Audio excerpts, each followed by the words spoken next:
A palavra é Jesus Cristo. Celebramos neste domingo o 5º domingo do tempo comum, a 8 de fevereiro de 2026. Nosso programa quer ser um espaço de encontros entre nós, que somos irmãos, seguidores de Jesus Cristo, ouvintes da palavra de Deus que é Jesus Cristo, testemunhas do Filho de Deus e do seu reino que é Jesus Cristo, missionários desta presença salvadora, libertadora, pacificadora, desarmante e desarmada que é Jesus Cristo em cada um de nós e em nossa comunidade. As comunidades que se encontram para celebrar a palavra de Deus, quer na Igreja Católica ou em outras igrejas. Nosso abraço fraterno, cheio de ternura e de afeto.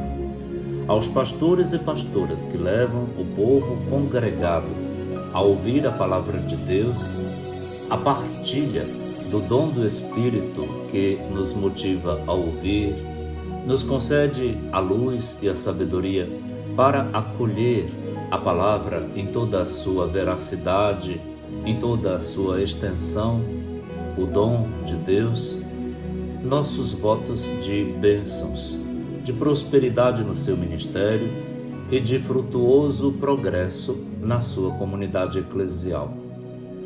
Aos nossos irmãos que estão adoentados, acamados, sofridos e sofrendo, convite para que nada disso se perca. Sofrimento redime. A dor de Cristo nos salvou. Ele carregou sobre si as nossas dores e as nossas enfermidades. Portanto, convoco a todos os que estão com alguma doença psíquica, física, espiritual, social, moral, que associe tudo ao crucifixo. Beije o crucifixo. Una-se a Cristo crucificado. Una-se à sua comunidade. Se sua família lhe ajuda, ótimo. Se você se encontra sozinho, ou até mesmo desprezado, esquecido, solitário, aparentemente abandonado, saiba que não está mais. Nós estamos com vocês. A igreja é a nossa casa e, portanto, não importa mais a distância física ou a presença pessoal. Nós somos um só, na fé em Cristo Jesus. Sinta-se amado, abraçado, abraçada, abençoada. Eu sou o Padre Aldo Fernandes, membro do clero da Diocese de Bragança do Pará, e com muito gosto lhe saúdo. E quero que você se sinta assim, amado por nós. Nós já somos uma equipe, somos um corpo de internautas, ouvintes da palavra, como também propagadores da palavra nas mídias digitais, nesta missão digital que nos envolve já há algum tempo. Somos uma força que, nas mãos do Senhor, serve para amar, salvar, consolar, fortalecer, ajudar. Sim, nós estamos juntos, na sinodalidade eclesial que faz tanto bem. Logo mais, dia 11 de fevereiro, invocaremos a Virgem Maria, que apareceu em Lourdes, na França, para Santa Bernarda Soubirous. Era o ano de 1858, 4 anos depois que o próprio Papa tinha proclamado a Virgem Maria como um dogma mariano, o terceiro dogma mariano, na sua Imaculada Concepção, concebida sem o pecado original. E nesta visão, a própria Virgem Maria disse para Bernadette Soubirous: Santa Bernadette, eu sou a Imaculada Conceição, confirmando o que o Papa Pio IX havia proclamado no dogma. Nesse dia, Dia Mundial dos Enfermos, nós invocamos o auxílio de Maria para a ajuda e cura de todos os que se encontram enfermos. Portanto, sinta-se amado por nós nesta intenção e nesta menção. Você está no nosso coração e na nossa prece. Neste quinto domingo do tempo comum, nós rezamos dizendo com a Igreja: velai, Senhor, nós vos pedimos com incansável amor sobre vossa família. E porque só em vós coloca a sua esperança, defendei-a sempre com vossa proteção. Por nosso Senhor Jesus Cristo, vosso Filho, que é Deus, e convosco vive e reina, na unidade do Espírito Santo, por todos os séculos dos séculos. Amém. A liturgia da palavra deste domingo tem na primeira leitura o texto do livro do profeta Isaías, no capítulo 58, versículos de 7 a 10. O salmo responsorial será o Salmo 111, com 3 estrofes, tendo entre elas o refrão: uma luz brilha nas trevas para o justo, permanece para sempre o bem que fez.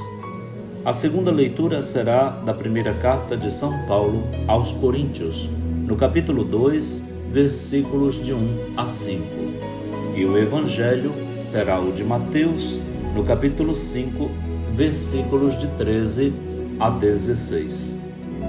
Vamos ouvir então a primeira leitura da liturgia da palavra deste quinto domingo do tempo comum. Leitura do livro do profeta Isaías.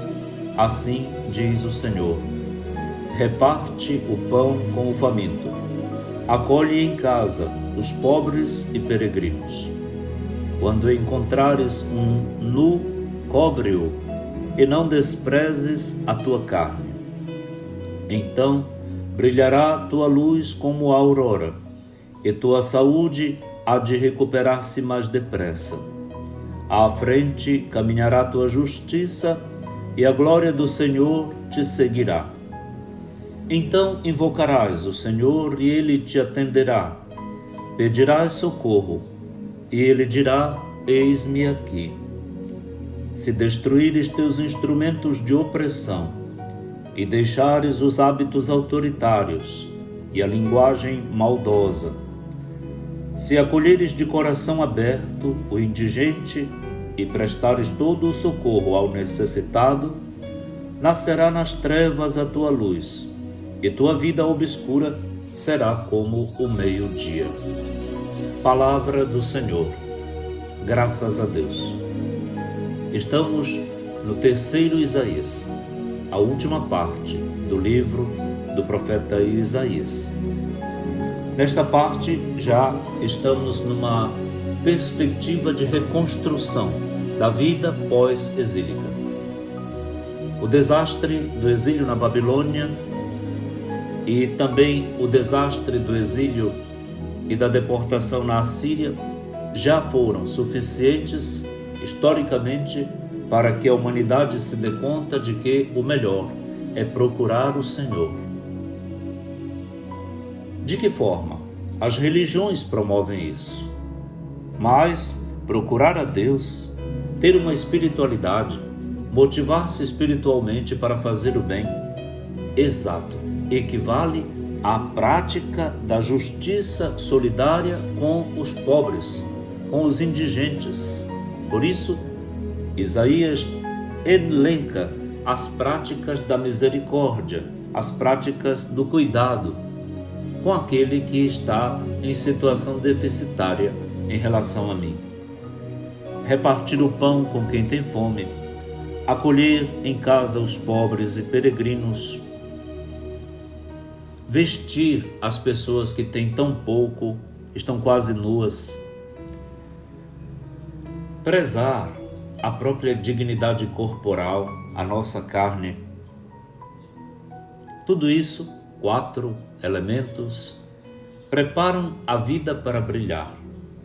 Sim, quem fizer isso há de brilhar como uma luz do sol que nasce no início do dia, na aurora. E a saúde vai se recuperar mais depressa.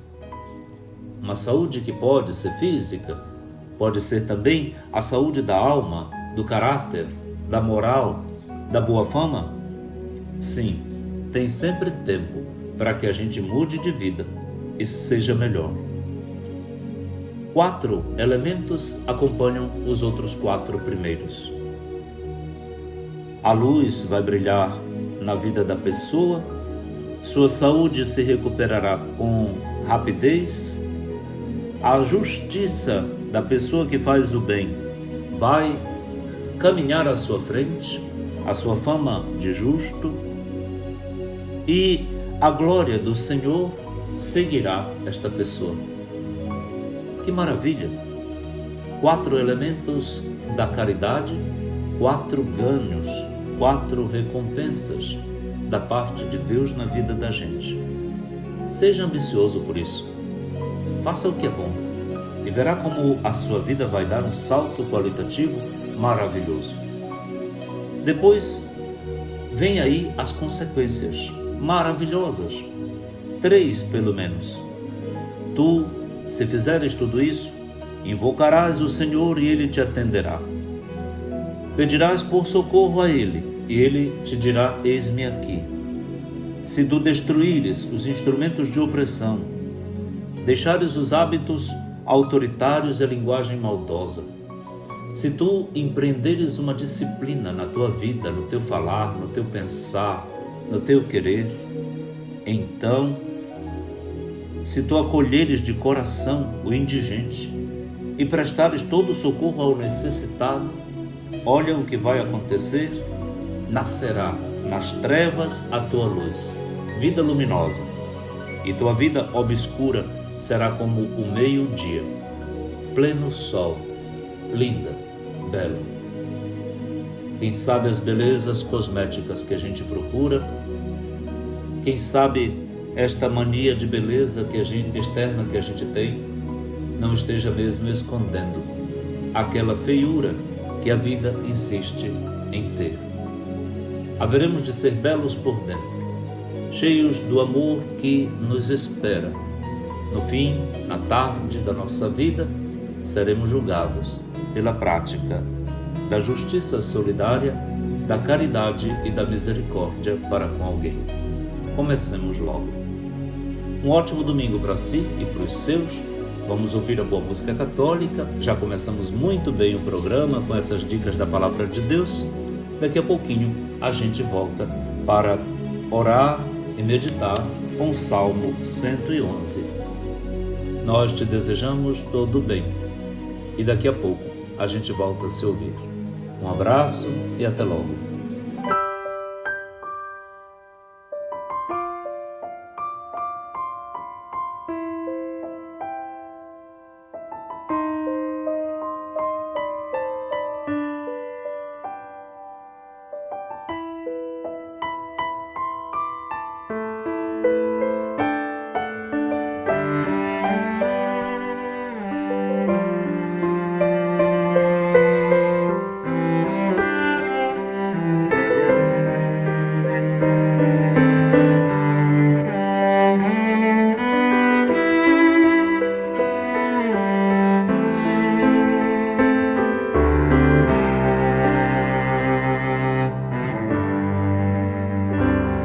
Encontrei-me com Jesus num jardim.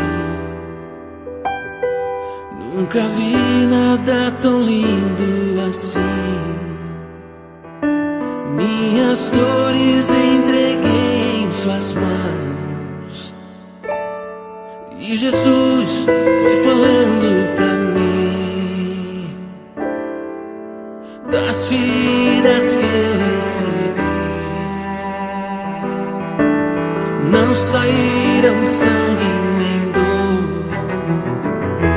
Foi por isso que o mal eu venci, porque delas só saía amor. Foi sempre o meu amor. Foi por você que eu me deixei ser tão chato.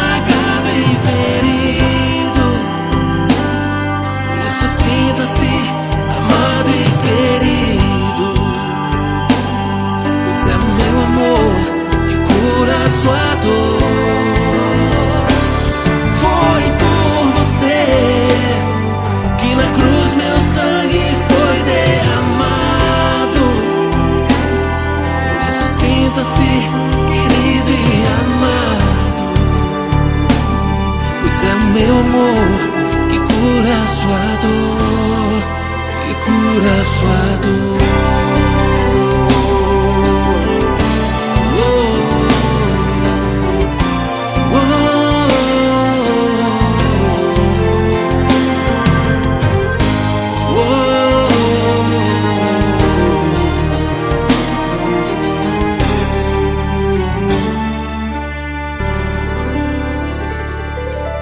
Então Jesus pediu-me assim,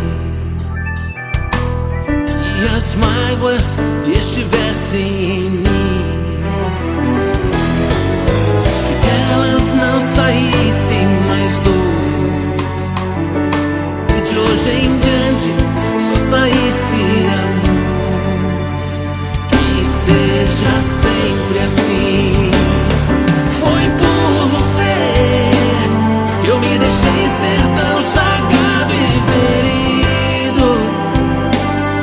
Por isso sinta-se amado e querido, pois é o meu amor que cura a sua dor. Foi por você que na cruz meu sangue foi derramado. Por isso sinta-se querido e amado, pois é o meu amor que cura a sua dor, que cura a sua dor.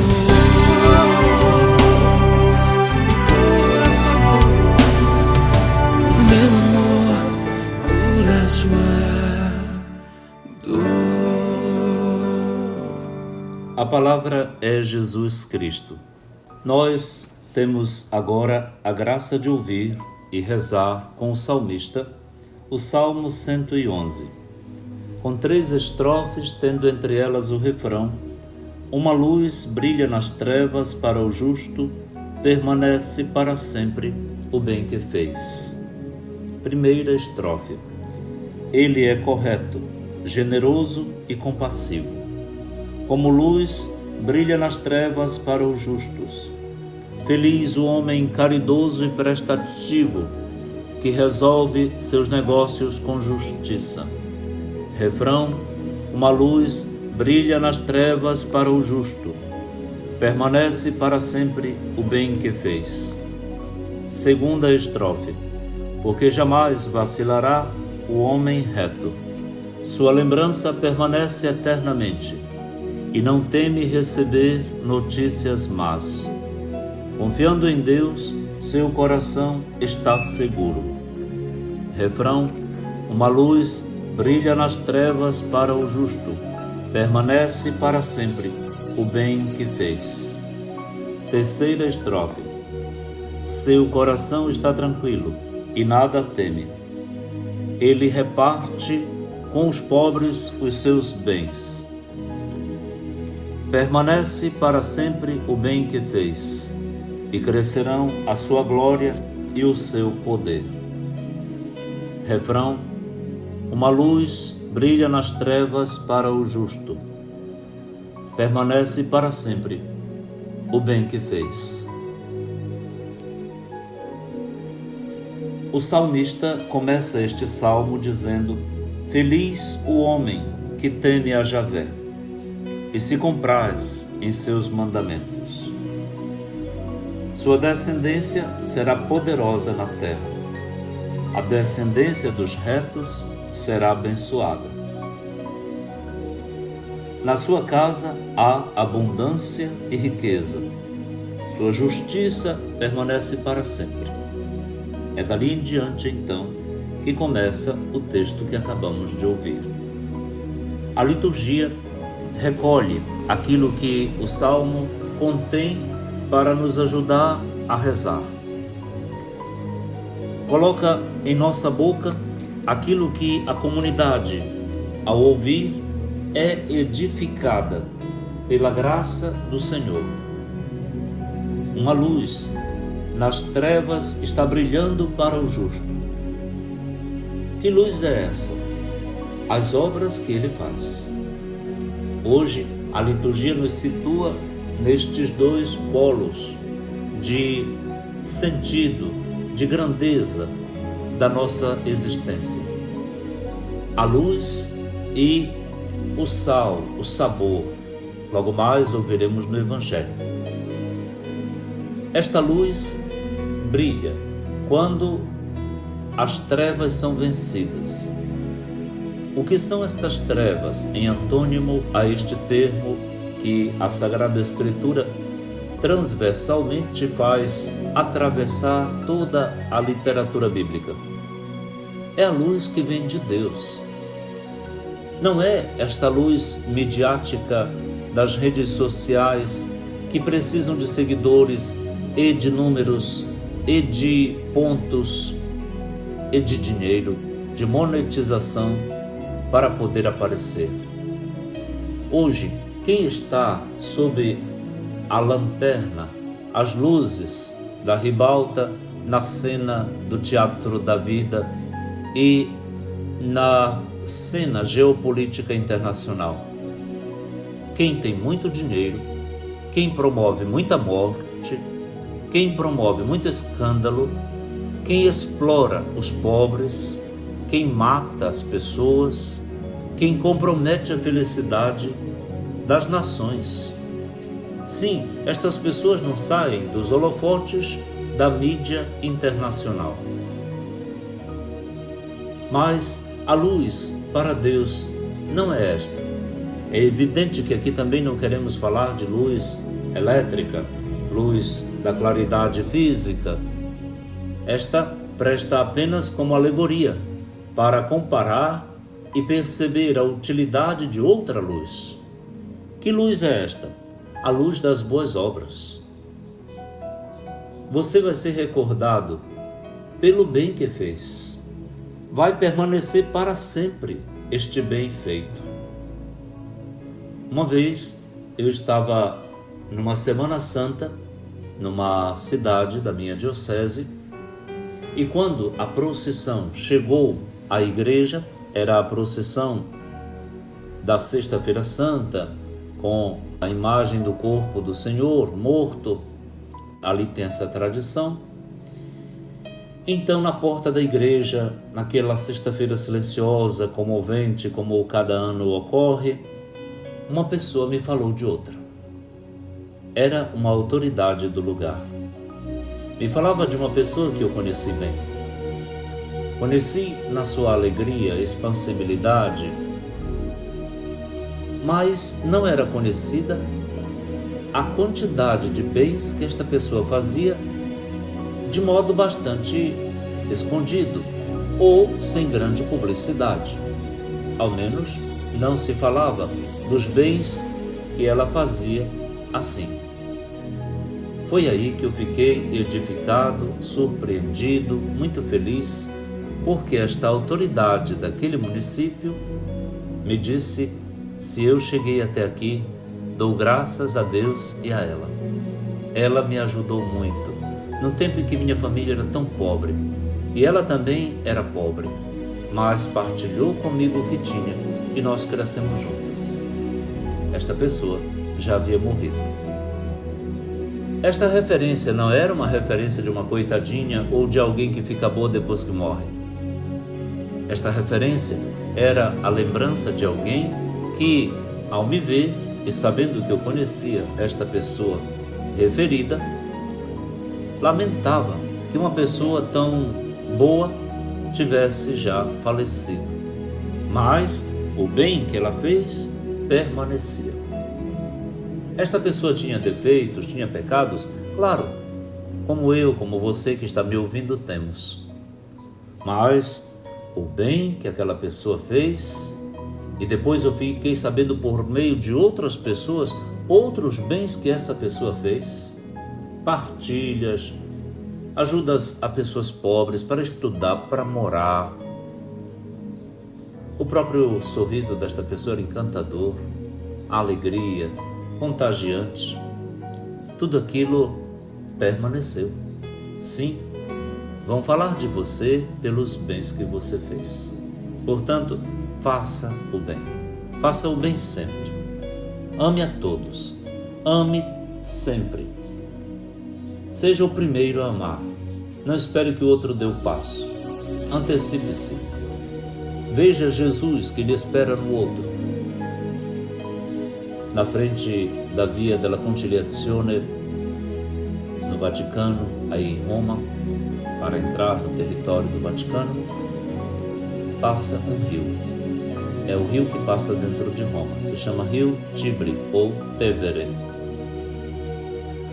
Ali tem uma ilhota no meio daquele rio.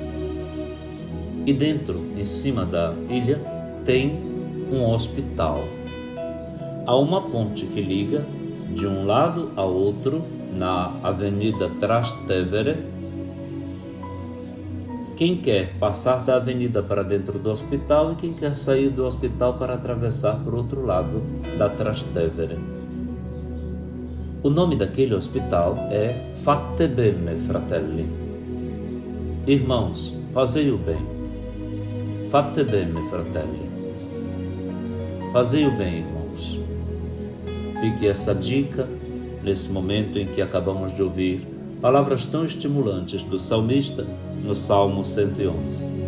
Hoje e sempre, brilhe em você, como uma luz no meio das trevas, o bem que você fez, para que permaneça para sempre. Um abraço, bom domingo, que Deus lhe abençoe e lhe faça feliz na sua generosidade. Vamos ouvir a boa música católica e daqui a pouquinho a terceira parte do nosso programa de hoje. A palavra é Jesus Cristo.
Generoso e compassivo, como luz, brilha nas trevas para os justos. Feliz o homem caridoso e prestativo, que resolve seus negócios com justiça. Uma luz brilha nas trevas para o justo.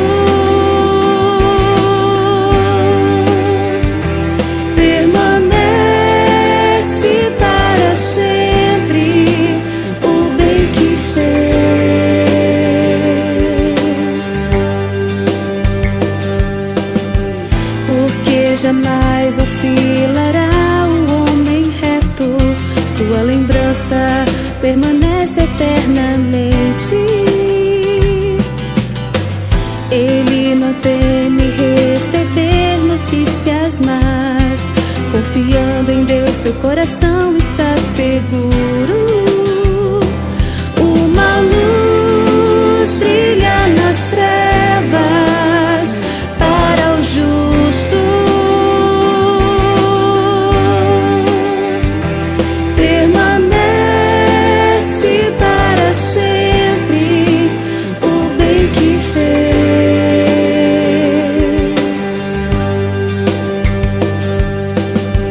Seu coração está tranquilo e nada teme. Ele reparte com os pobres os seus bens. Permanece para sempre o bem que fez, e crescerão a sua glória e seu poder. Uma luz brilha nas trevas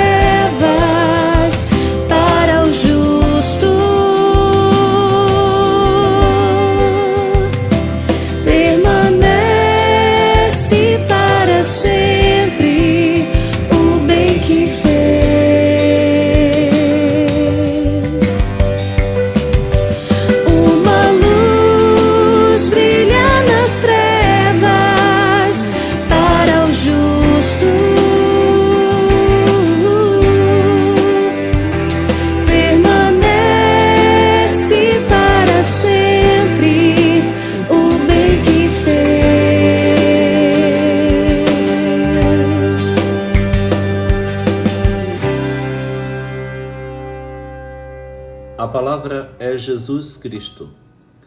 Ouçamos a segunda leitura da liturgia da palavra deste quinto domingo do tempo comum. Leitura da primeira carta de São Paulo aos Coríntios.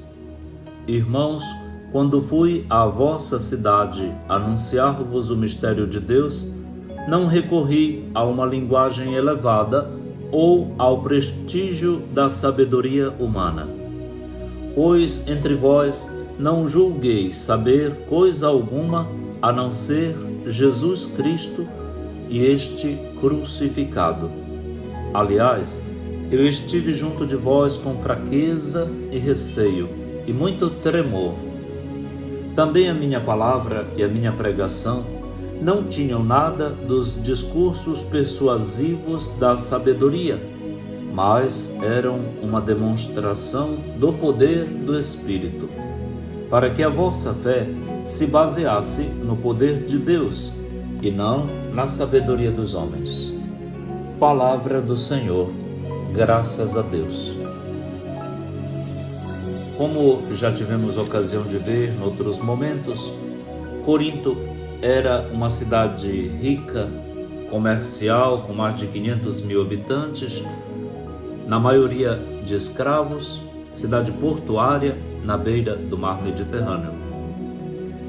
Neste porto marítimo se acotovelava gente de todas as raças e religiões à procura de vida fácil e luxuosa, criando um ambiente de imoralidade e ganância e de todo tipo de coisas condenáveis.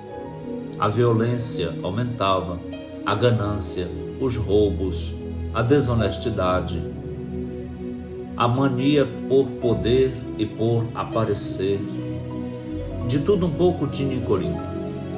A riqueza escandalosa de uma minoria estava ao lado da miséria de muitos.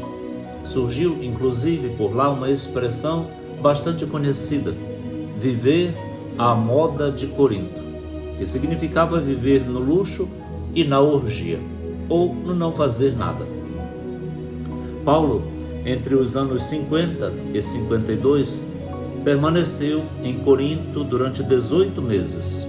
É Lucas que nos informa isso nos Atos dos Apóstolos, no capítulo 18, de 1 a 8. E fundou uma comunidade cristã formada por pessoas da camada mais modesta da população. A primeira carta aos Coríntios, do texto que nós acabamos de ouvir, foi escrita em Éfeso, provavelmente no ano 56. A comunidade cristã de Corinto já estava reproduzindo, de certa maneira, o ambiente vivido na cidade toda. Ela também estava dividida, grupos que brigavam entre si, cada um se apoiando na autoridade de algum pregador do Evangelho. Por isso, o primeiro objetivo de Paulo na carta é restabelecer a unidade, advertindo que o único líder é Cristo e este não está dividido. Paulo aproveita da situação para traçar um retrato do verdadeiro agente de pastoral. Depois passa a denunciar os escândalos que pervadem a comunidade, como incesto, julgamento em tribunais pagãos e a imoralidade, e vai elaborando uma teologia do corpo. Este é o templo do Espírito Santo. Depois responde a diversas perguntas formuladas pelos coríntios. Nós estamos então com a escuta deste texto que faz parte do capítulo 2 da primeira carta de Paulo aos Coríntios. Ele se refere ao tempo em que foi a Corinto. De onde Paulo vinha? Vinha de Atenas, da capital da Grécia. E Atenas tinha uma praça chamada Areópago, um lugar como se fosse uma academia, onde os filósofos se encontravam para debater temas, apresentar teses. As escolas filosóficas mais clássicas se encontravam no Areópago de Atenas. Paulo é um poliglota, uma pessoa de cultura ampla, ele sabe falar muito bem o grego, koiné, se move muito bem dentro do latim, ele conhece muito bem o hebraico, o aramaico. É um homem de uma cultura politeia. Portanto, é capaz de, com a sua vida cosmopolita e o seu conhecimento bastante universal, tratar inclusive com filósofos. Assim ele julgava. Foi lá que Paulo tentou convencer os filósofos que encontrou naquele ambiente para reconhecerem a Cristo Jesus como Salvador, e o seu intento naufragou. Porque quando Paulo, num discurso muito bem elaborado, falou de Jesus ressuscitado, os filósofos, os ouvintes, o abandonaram. E ele ficou acabrunhado com isso, com esta decepção sofrida em Atenas, e de lá veio para Corinto, onde encontrou Áquila e Priscila, que o imperador Cláudio tinha expulso de Roma, juntamente com todos os judeus que estavam por lá. É em Corinto que começa a amizade com este casal, que tinha a mesma profissão de Paulo, eram fabricantes e vendedores de tendas, e então, no meio dos trabalhos, do seu artesanato, das suas vendas, fizeram amizade e começa em torno deles um grupo de crentes, de ouvintes da palavra, que é o primeiro núcleo da futura comunidade cristã de Corinto, para a qual agora Paulo escreve a sua primeira carta. Paulo diz que quando esteve lá em Corinto para anunciar o mistério de Deus, ele não lançou mão da linguagem rebuscada, da sabedoria humana, da linguagem filosófica, porque no meio da comunidade cristã estavam pessoas muito pobres, que não tinham nem capacidade de compreender aquela linguagem. O que Paulo fez entre os coríntios que encontrou ali foi simplesmente falar de Cristo e Cristo crucificado. Talvez a pessoa mais destacada da comunidade se chamava Cloé, uma rica comerciante que deu guarida, que deu apoio a Paulo, mas de resto a comunidade era feita de pessoas muito pobres. Paulo está no meio dos coríntios como alguém que está cheio de temor, de tremor, de receio, de medos. Afinal, será que seria uma segunda decepção no mesmo país, como tinha sido a de Atenas, agora em Corinto? A palavra de Paulo, sua pregação, não se apoiaram nos discursos persuasivos da sabedoria e da filosofia, da sabedoria humana, como ele usa 3 vezes esta expressão, a sabedoria dos homens, a sabedoria humana. Mas estes discursos de Paulo, o modo dele falar, de viver, eram demonstração do poder de Deus, do poder do Espírito Santo, porque ele queria que a fé dos coríntios se baseasse não na filosofia, mas no poder de Deus, na confiança no Espírito, na prática do bem. Era daí que iria começar a igreja em Corinto. Por isso é que é necessário, de Corinto até da sua pobreza, sensibilizar os cristãos de lá quando fosse necessário ajudar os cristãos empobrecidos de Jerusalém.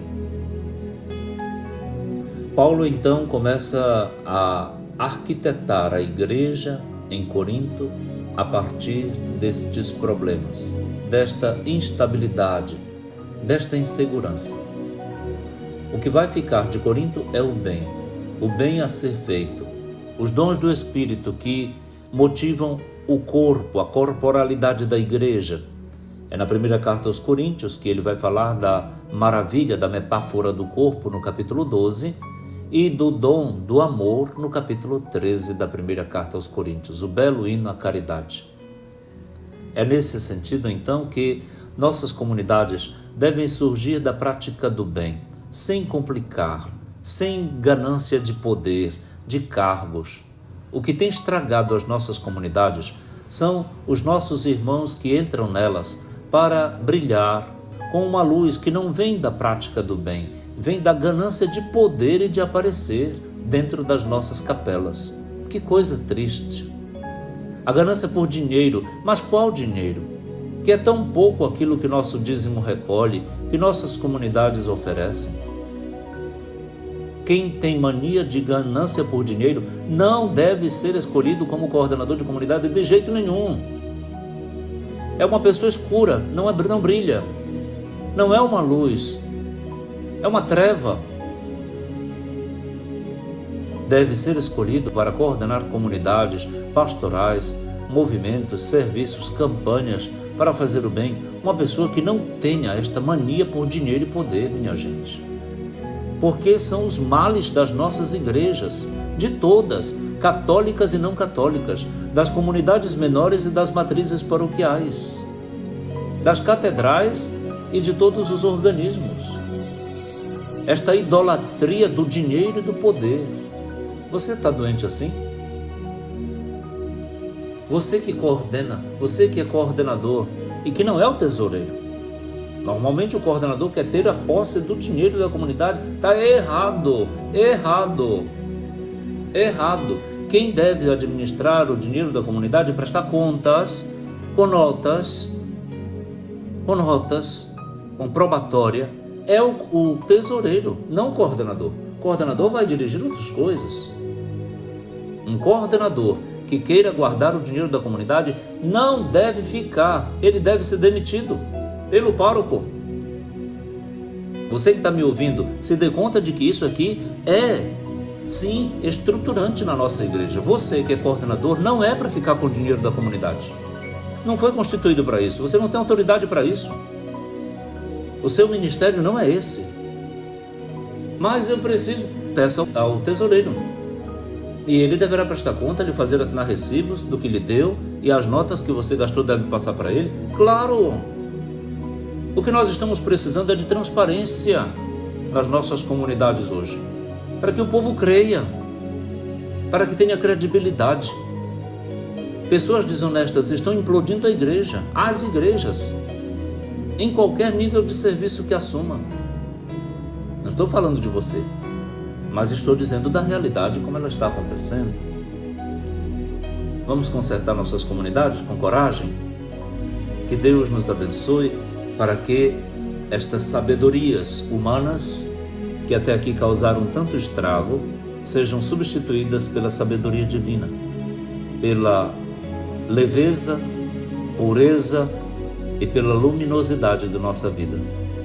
Livres, leves e limpos.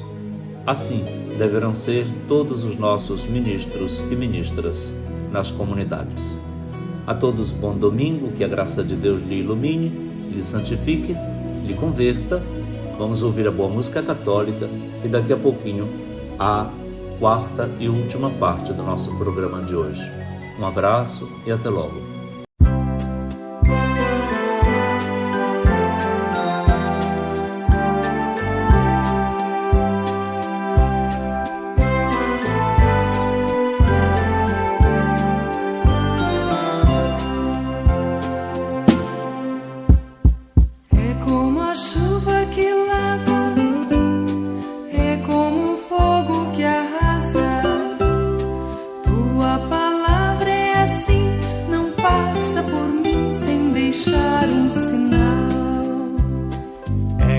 A chuva que lava, é como o fogo que arrasa. Tua palavra é assim, não passa por mim sem deixar um sinal. Tenho medo de não responder, de fingir que eu não escutei. Tenho medo de ouvir teu chamado, virar pro outro lado e fingir que eu não sei. Tenho medo de ouvir teu chamado, virar pro outro lado e fingir que eu não sei.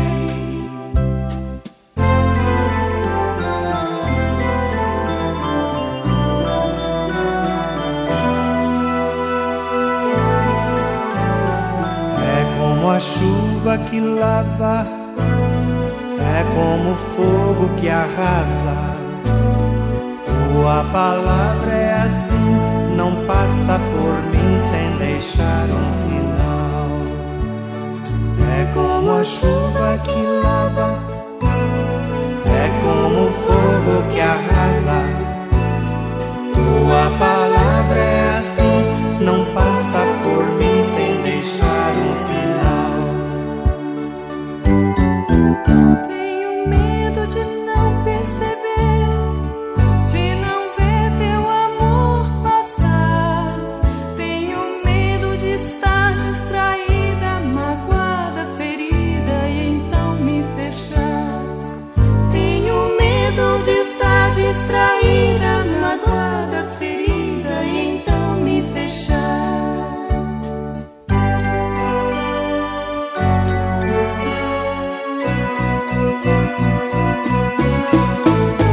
É como a chuva que lava, é como o fogo que arrasa.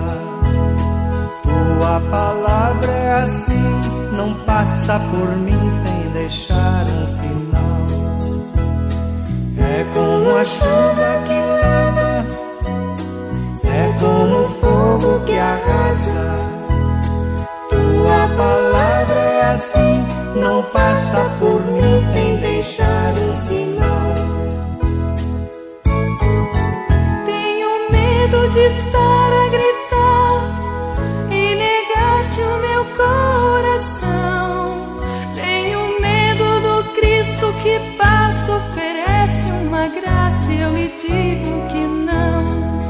Tenho medo do Cristo que passa, oferece uma graça e eu lhe digo que não. É como a chuva que lava, é como o fogo que arrasa. Tua palavra é assim.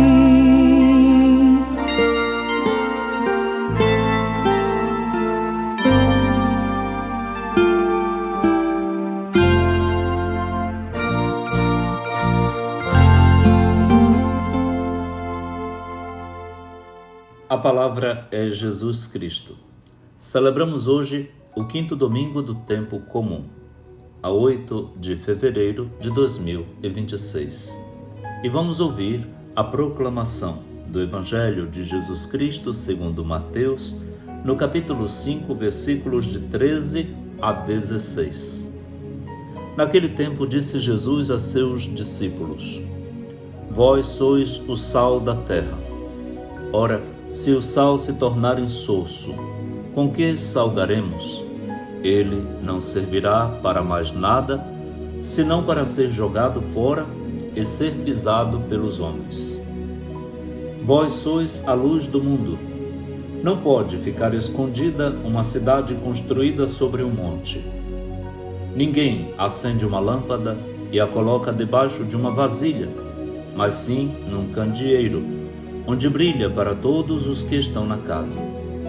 Assim, também brilhe a vossa luz diante dos homens, para que vejam as vossas boas obras e louvem o vosso Pai que está nos céus. Palavra da salvação. Glória a vós, Senhor. O texto que acabamos de ouvir está dentro do contexto do Sermão da Montanha, inaugurado pelas bem-aventuranças que Jesus nos ensinou há 2 domingos atrás. Bem-aventurado é quem faz o bem. A vida do bem-aventurado brilha como uma luz nas trevas, e o bem que ele faz permanece para sempre, como ouvimos o salmista proclamar hoje entre as leituras da palavra de Deus. O próprio profeta Isaías tinha indicado o caminho da solidariedade para com os pobres, da misericórdia em suas obras, de alimentar famintos, de acolhida de peregrinos, de dar roupas a quem tem pouco, a uma vida honesta e de destruição de todo tipo de instrumento de opressão, de hábitos autoritários, de linguagem maldosa. Portanto, não se trata só de fazer o bem para fora, para os outros, mas de uma conversão do coração, da mente, dos hábitos, das atitudes. E então, isso faria com que a pessoa que procura a Deus e que quer brilhar, realmente brilhe. Brilha não pelo que diz efusivamente, pela sua oração rumorosa ou por quaisquer atitudes estridentes, estrepitosas. Não. Brilhará entre nós uma pessoa que faz o bem até no seu escondimento, porque lá Deus sabe recompensar o que está escondido. Estas metáforas que Jesus usa nos textos que a gente ouviu agora há pouco do Evangelho, estas duas metáforas do sal e da luz, têm muito a dizer para nós. Elas são alegorias, são imagens que falam por si só. O sal é fundamental para conservar, para dar sabor. Não pode aparecer na comida. Você não come sal. Dele você sente o sabor porque foi colocado no alimento e a ele deixou o seu serviço. O sal serve desaparecendo, não quando aparece. Não pode ser demais, senão se torna intragável a comida salgada e faz mal.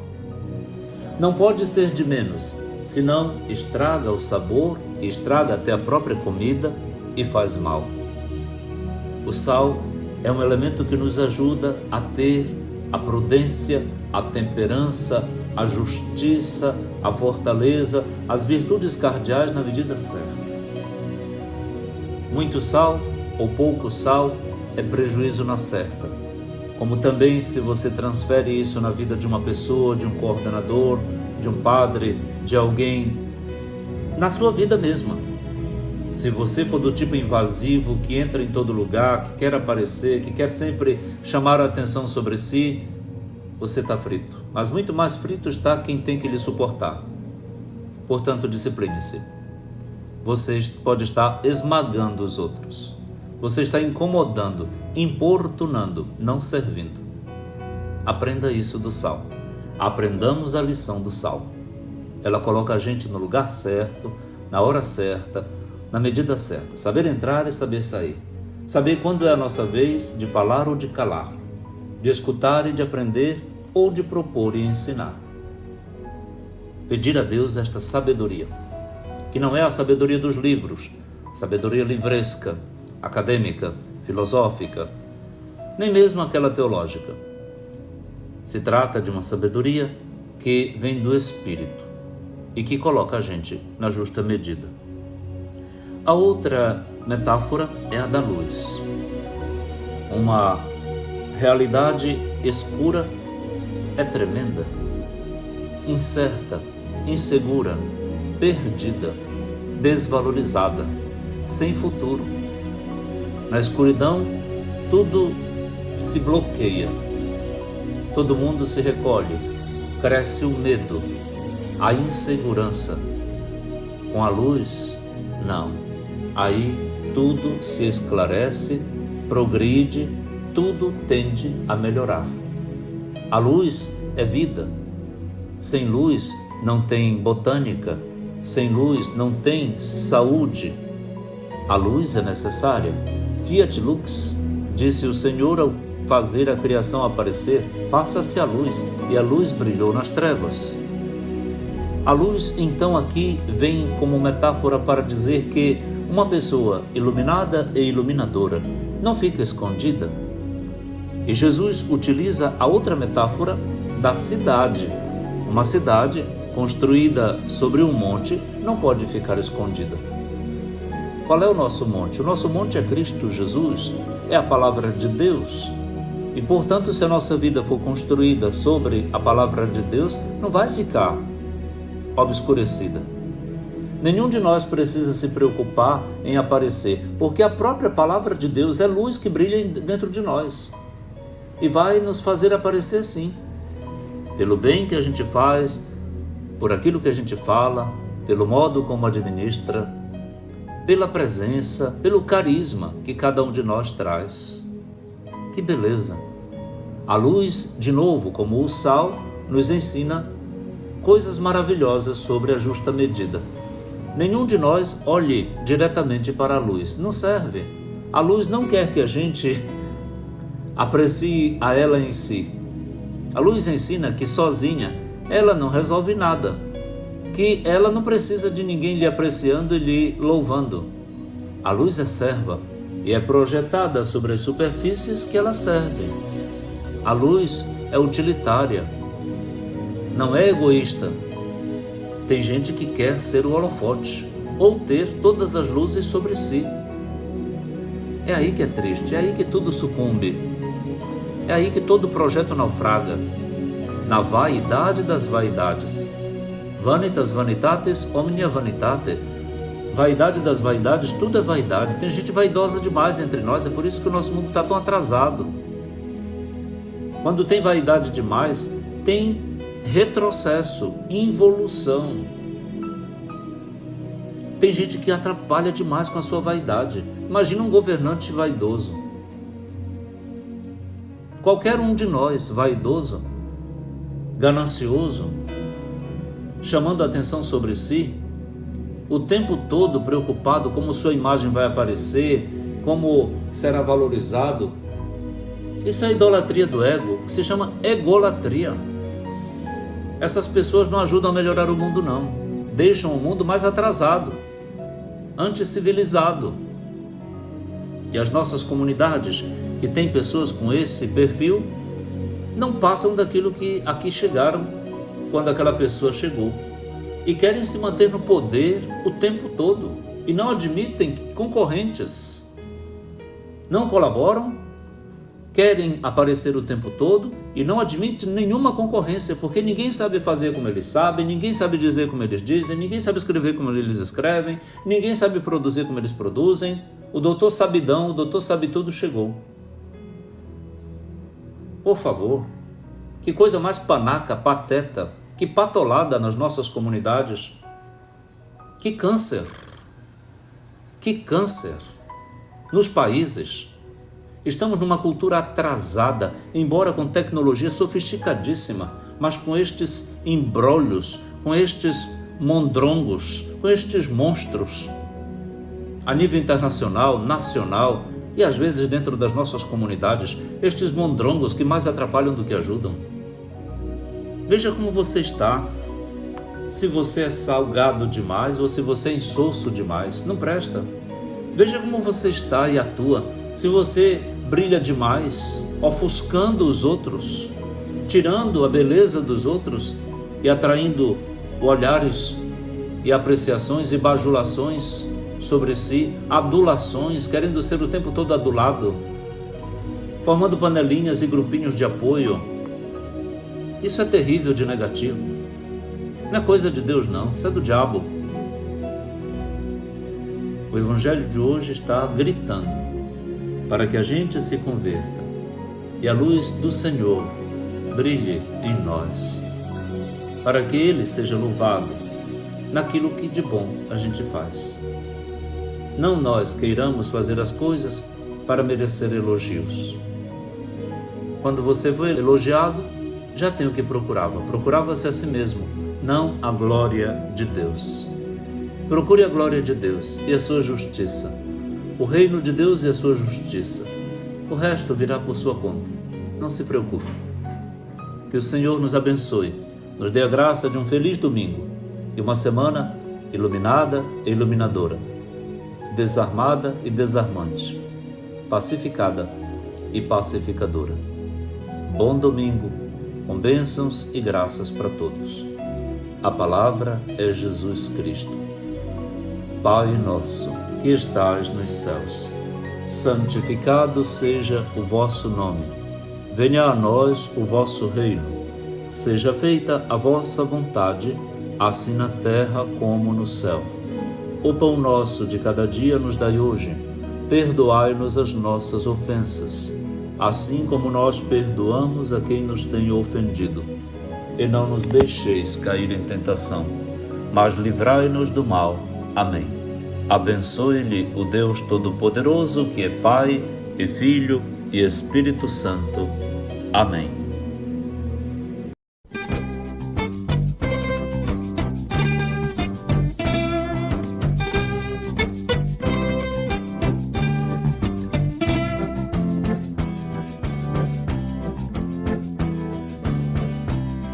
Vós sois o sal da terra, vós sois a luz do mundo.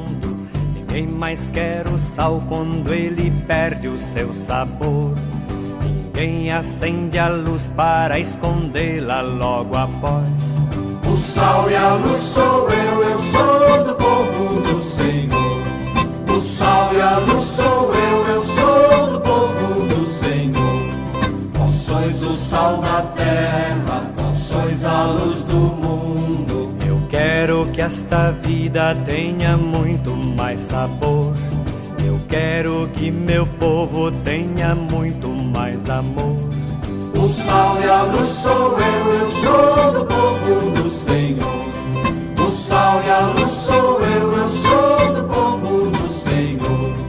Vós sois o sal da terra, vós sois a luz do mundo. Há muito prato insípido no mundo sem sabor.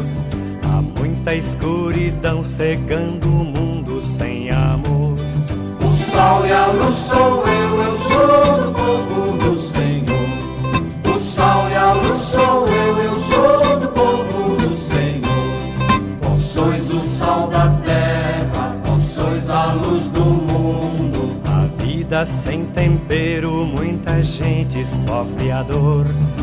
Existe escuridão porque ninguém acende o amor. O sal e a luz sou